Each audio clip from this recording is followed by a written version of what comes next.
Good time of day to each of you. I think we're all in a different time zone. My name is Dr. Renee Rockwell, and I'm assistant professor at Webster University. My research presentation is on navigating transition, developing an instructional coaching rubric and a UDL-infused training for seasoned professors that teach dyslexia and reading courses on ground, but helping them transition to online instructional coursework. Start my timer because I forgot.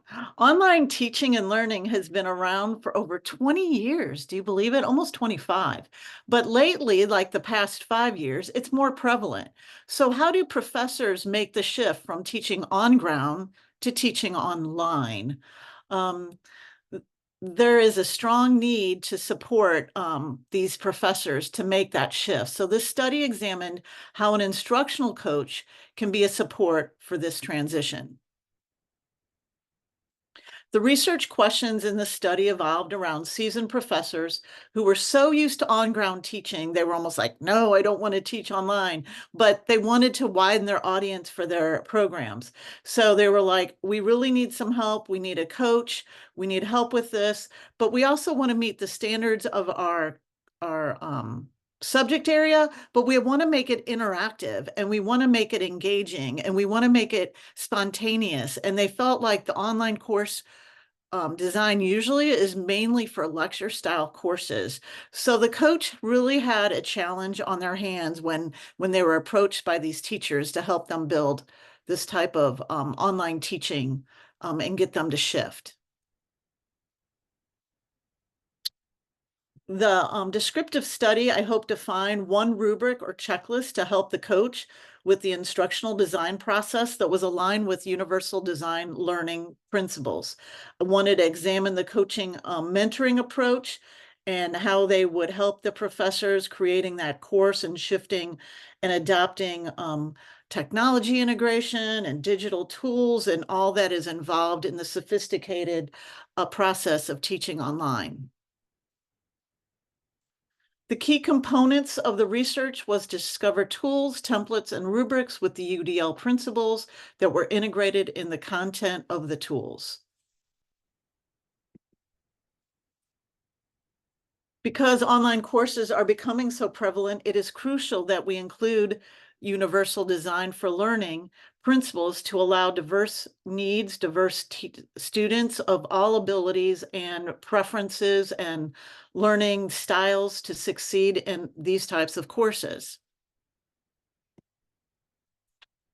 The goal of the research was one, to create or find one rubric and to come up with a training outline.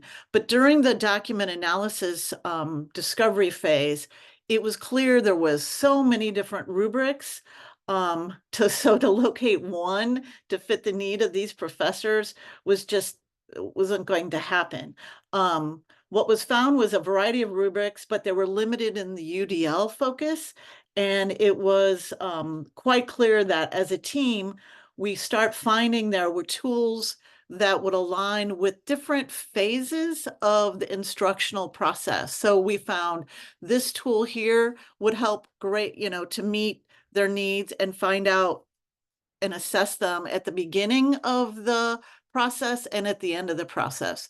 The UDL implementation rubric by CAST really helped the coach figure out what are the needs of these professors at the beginning of the instructional and also at the end. So they use two tools at the beginning, at the end, that were found in the document analysis process.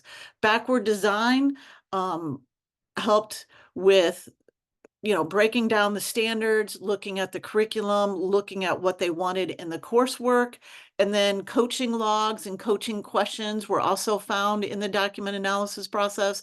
And so the coach used those documents. And then there was actually an exit survey that was created in the help of Jim Knight.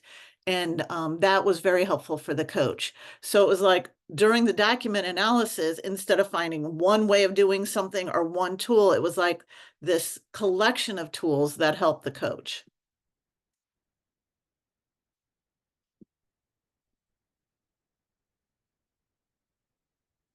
So it became clear that the coach developed a coaching playbook, and that playbook is also aligned with what Jim Knight has done in his instructional coaching work.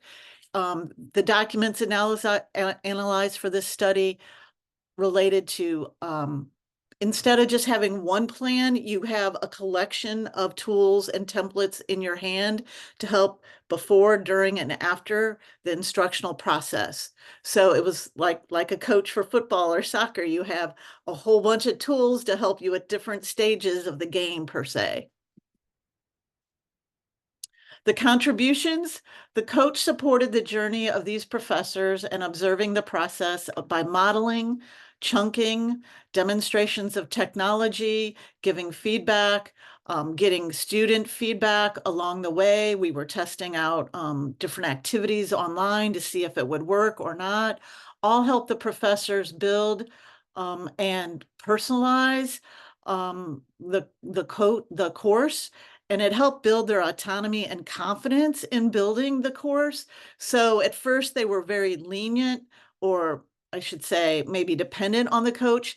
And after a while, they started becoming more autonomous and independent from the coach. The UDL principles really were impactful on these reading and dyslexia courses that they were building. The implications of this study, the key points: the instructional coach emerged as a vital solution, as a support for these professors. They sought out somebody to do that work with them, and they were really, like I said at the beginning, hesitant to go through the transition, but they wanted to open up their programs nationwide. So that coach really helped them in that process.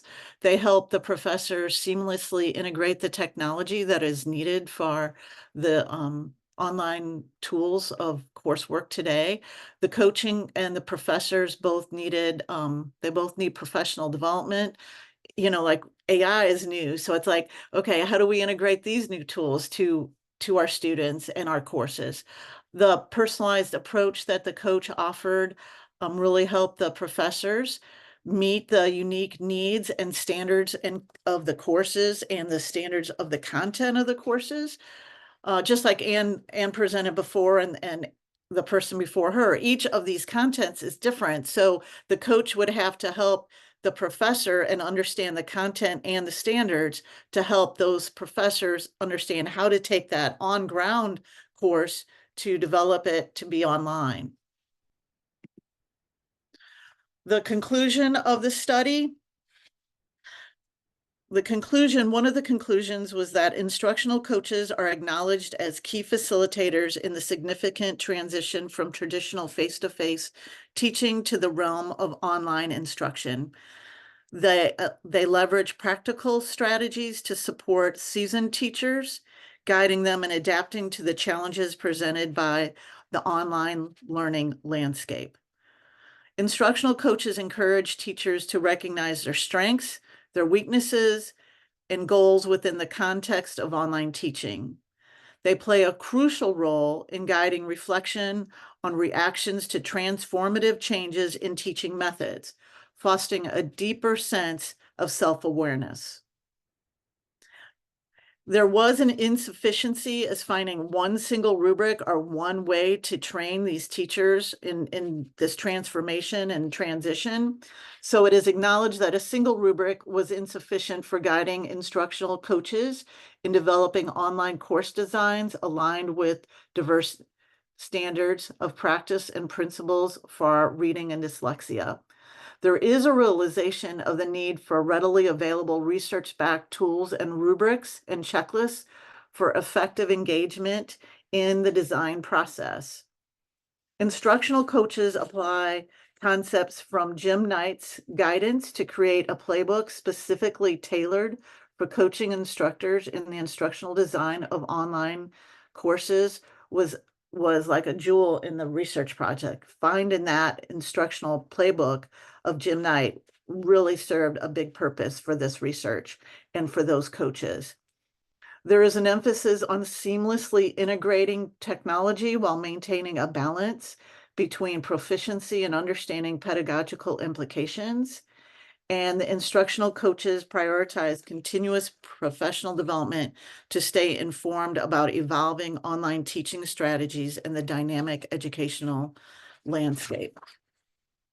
So in conclusion, the research underscored the multifaceted nature of enhancing instructional coaching practices for online education, urging coaches to integrate technology seamlessly, prioritize continuous professional development, adopt personalized coaching principles, and address equity and access issues, actively participate in the research initiatives, and advocate for supportive policies and institutional structures.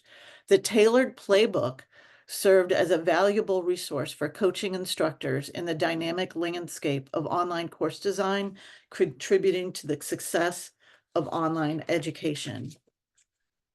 I actually wanted to go like 10 minutes to see if there was any questions to allow for that. Do I have any questions?